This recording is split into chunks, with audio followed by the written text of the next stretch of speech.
Afinal de contas, como podemos ter garantia que algo é de Deus? Vamos falar um pouquinho sobre isso na palavra de hoje.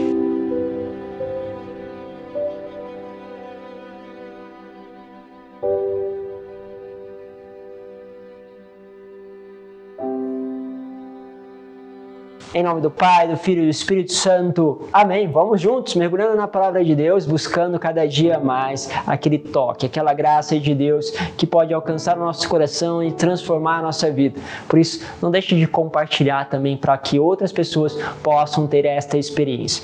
Quero meditar com vocês o livro de Atos dos Apóstolos, capítulo 5, versículo 34 ao 42. Diz assim: Naqueles dias, um fariseu chamado Gamaliel levantou-se então no sinédrio, era mestre da lei de todo o povo, e todo o povo o estimava.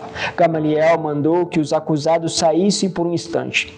Depois disse: Homem de Israel, vede bem o que estáis para fazer contra esses homens. Algum tempo atrás apareceu Teudas, que se fazia passar por uma pessoa importante, e a ele se juntaram cerca de 400 homens. Depois ele foi morto e todos os que seguiram debandaram e nada restou. Depois dele, no tempo do recenseamento, apareceu Judas, o galileu, que arrastou o povo atrás de si. Contudo, ele morreu e todos os seus seguidores se dispersaram. Quanto aos que está acontecendo agora, dou-vos um conselho. Não vos preocupei com esses homens e deixai-vos ir embora, porque se este projeto ou esta atividade é de origem humana, será destruído. Mas se vem de Deus, vós não conseguireis eliminá-los. Cuidado para não vos pordes em luta contra Deus. E os membros do sinédrio aceitaram o parecer de Gamaliel.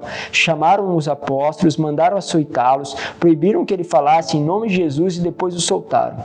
Os apóstolos saíram do conselho muito contentes por terem sido considerados dignos de injúria por causa do nome de Jesus. E cada dia, no templo e pelas casas, não cessavam de ensinar e anunciar o evangelho de Jesus Cristo. Muito forte, né? Essas expressões, essas palavras, mas aqui é uma sabedoria.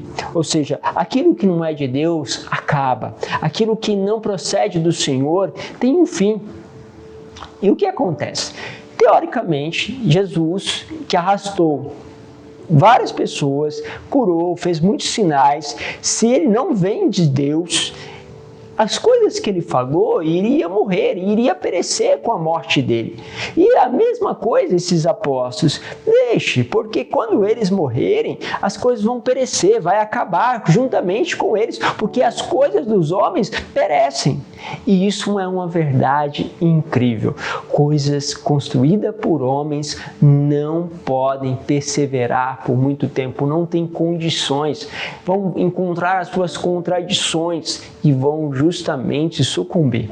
Nós temos aqui então algo precioso. Nós temos 2000 anos aqui de história da igreja e você vê, apesar de todas as falhas, erros daqueles que pertencem à igreja, aqueles que estavam à frente da igreja, você percebe que esta ordem, esta graça, justamente que o Senhor deu aos seus discípulos, que pudessem anunciar a palavra, que pudessem justamente ir adiante, e que fosse justamente batizado todas as pessoas, e ali nós temos o início de toda a igreja também com o Pentecostes.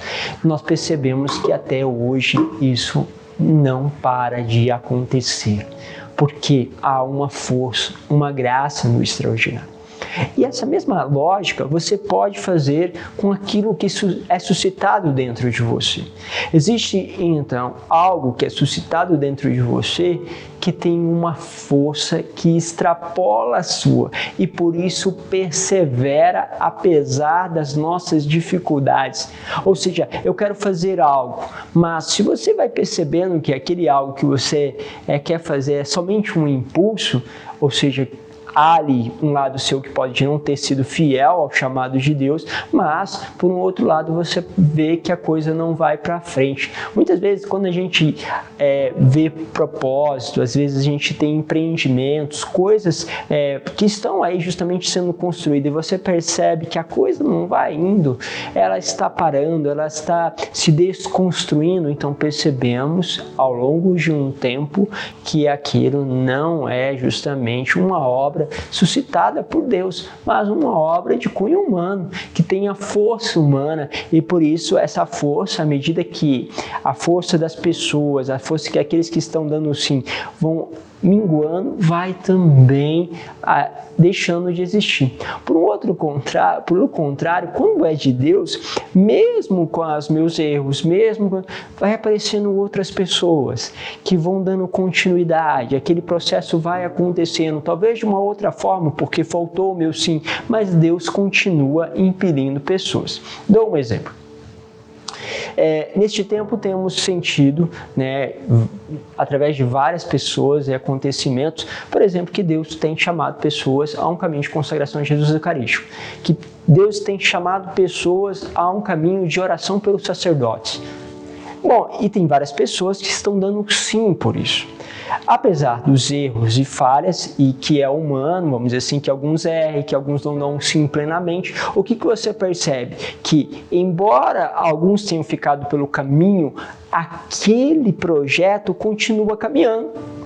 Ou seja, eu estou ali à frente do caminho, junto com outros irmãos, no caminho de consagração. Mesmo que eu não dê o sim completamente, você vai perceber o quê? Que o projeto vai caminhando, que ele vai indo e que aquilo vai acontecendo, porque existe uma força que vai além. É lógico que Deus espera o meu sim, espera o sim dos outros, espera o sim daqueles que estão respondendo também a um caminho de orar pelos sacerdotes. Deus espera um sim, mas mesmo que eles falem um sim, aquilo continua a acontecer, porque não é simplesmente veio da vontade do homem ou de uma mulher, mas veio justamente da vontade de Deus. E isso é que a gente não pode lutar. Muitas vezes nós lutamos contra aquilo que são os projetos de Deus. E aí o que você faz? Vamos supor que está surgindo algo. Você deixe, se aquilo não é um mal em si, deixe que aquilo vá acontecendo. Você vai perceber que logo aquilo se dissipa. Ou não era de Deus, ou no mínimo não era o tempo que Deus queria. Pode ser que Deus queria isso mais à frente, e aí você vai ver que lá na frente aquilo floresce. Porque é assim, é a obra de Deus, ela vai se realizando e ela vai acontecendo, justamente porque o seu projeto é um projeto grandioso, o seu reino não tem fim, e assim vai passando pela nossa história. A mesma coisa, as inspirações, desde coisas pequenas na sua casa, perceba, se é de Deus, elas vão perdurar, elas vão ter um sentido. E isso a gente tem que ter justamente um olhar e uma percepção daquilo que está perpetuando. Ok? Pense um pouquinho sobre isso e quantas coisas nós podemos olhar e perceber, sim, aquilo era de Deus, porque até hoje nós podemos ver e observar os frutos que nascem daquele sim, daquele chamado e daquela resposta de amor. Deus vos abençoe, Pai, Filho e Espírito Santo. Amém.